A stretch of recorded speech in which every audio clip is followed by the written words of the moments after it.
This is Fai Ahmad, welcomes to advance tutorial. तो दोस्तों आज मैं आपको बताने वाला हूँ कि वो ऐसे बच्चे जो पूरे साल पढ़ नहीं पाते हैं लेकिन उन्हें डर लग रहा है कि वो फेल हो जाएंगे। तो आज मैं उन्हें बताना चाहता हूँ कि हाई स्कूल के जितने भी बच्चे हैं, स्पेशली उत्तराखंड बोर्ड के, तो जो ग्रामर वाला सेक्शन होता है ना, सी सेक्शन, जिनसे कुछ भी नहीं आता इंग्लिश में, उन्हें मैं आज बताने वाला हूँ कि किस तरह से वो पास हो सकते हैं एग्जाम में। बहुत शॉर्ट ट्रिक्स बताऊंगा हर एग्जाम, मतलब हर क्वेश्चन की बहुत शॉर्ट ट्रिक बताऊंगा आपको। कुछ भी पढ़ने की जरूरत नहीं है, जो आपको बताया जा रही है बहुत इजी वे में बताया जाएगा। ठीक है, तो पहला क्वेश्चन करेंगे। मैं 2014 का एक सैम्पल पेपर आपको सोल्व करा रहा हूँ, जिसका सी सेक्शन में कराने वाला हूँ, ग्रामर वाला सेक्शन। उसी तरह से आपका A section, B section, D section, सारे सेक्शन शॉर्ट ट्रिक से बताए जाएंगे। तो आज जो मैं सेक्शन स्टार्ट करने जा रहा हूँ, सी सेक्शन स्टार्ट करने जा रहा हूँ, और उसका पहला ही क्वेश्चन है नॉन फिनिट्स।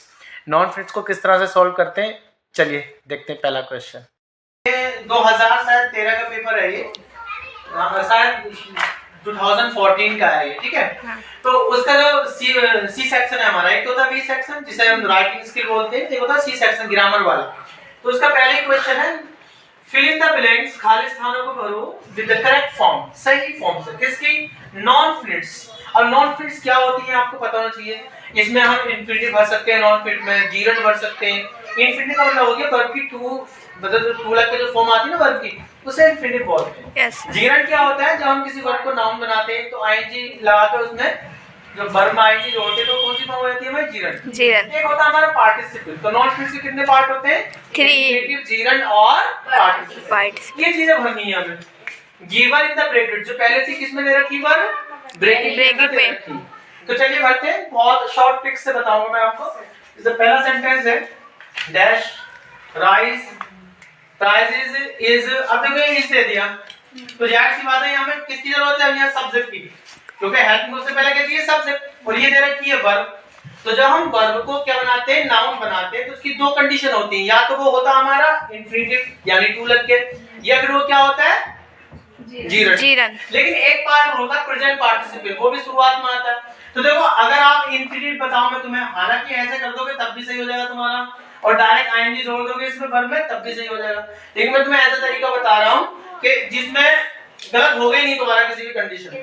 तो ऐसी कंडीशन में जब ये कंडीशन हो ना, शुरू में सेंटेंस की खाली स्थान आ जाए तो आईएनजी जोड़ा करो। आईएनजी ही क्यों जोड़ा करो?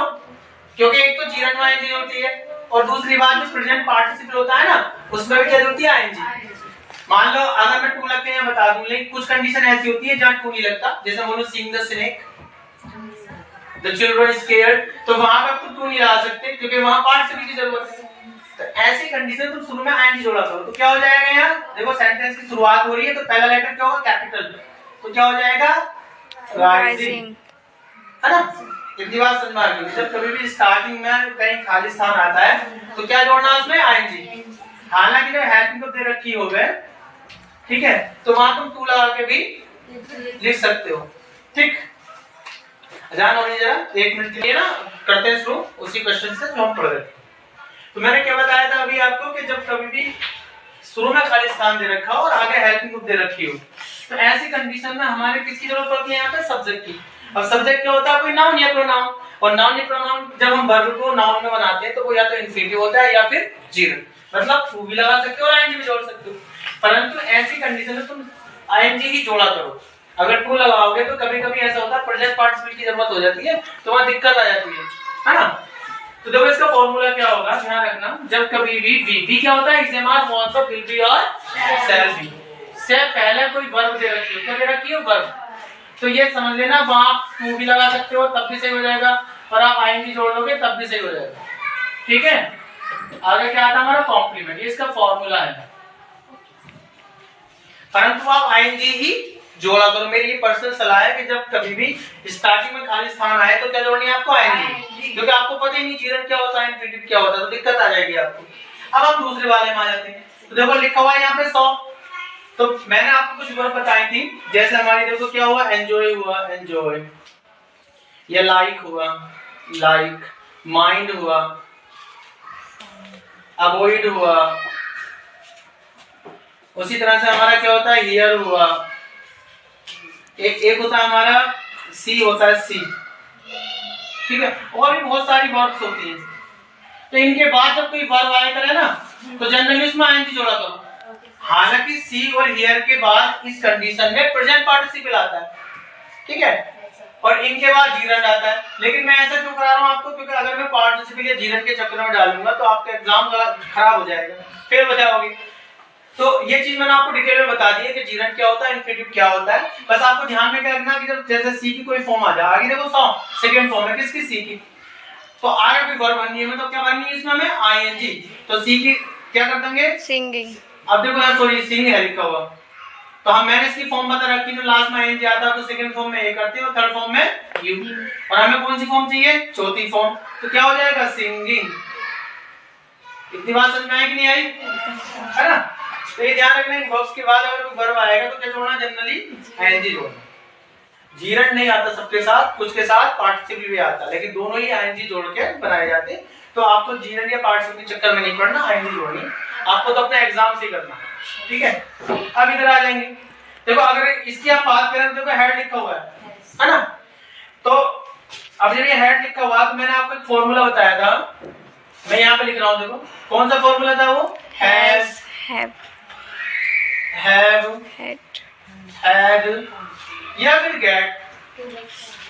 इसकी कोई सी भी फॉर्म आ जाए, आगे कोई वर्ब आएगी तो इसके तुरंत बाद अगर कोई वर्ब आएगी तो उसमें क्या कौन सी फॉर्म होती है वो वर्ब की, तीसरी फॉर्म। जब कभी भी हैज, हैव, हैड या गेट के बाद डायरेक्ट कोई वर्ब आती है तो कौन सी फॉर्म होती है, तीसरी फॉर्म।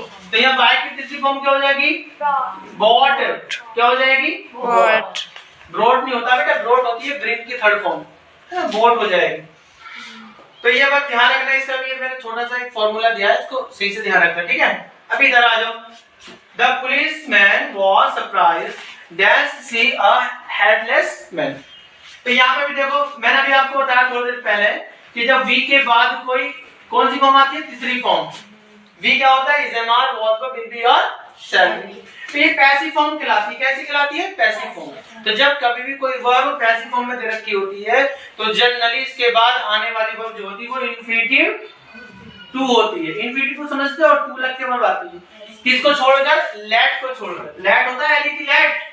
लेट ऐसी वर्ब होती है जो किसी भी कंडीशन में टू लग के वर्ब नहीं लेती, वो हमेशा वेयर इन्फिनिटिव मतलब डायरेक्ट इन्फिनिटिव को लेती है, मतलब इन्फिनिटिव विदाउट टू, बिना टू के जो वर्ब आती है कौन लेती है अपने साथ, लेट। बाकी सबके साथ क्या आता है, टू लग के वर्ब, जब पैसिव फॉर्म में आती है। इतनी बात समझ में आ रही। तो देखो ये पैसिव फॉर्म में, वॉज के बाद क्या है, सरप्राइज है देखो, तो क्या लगाना आपको, टू लगा के लिखना, टू।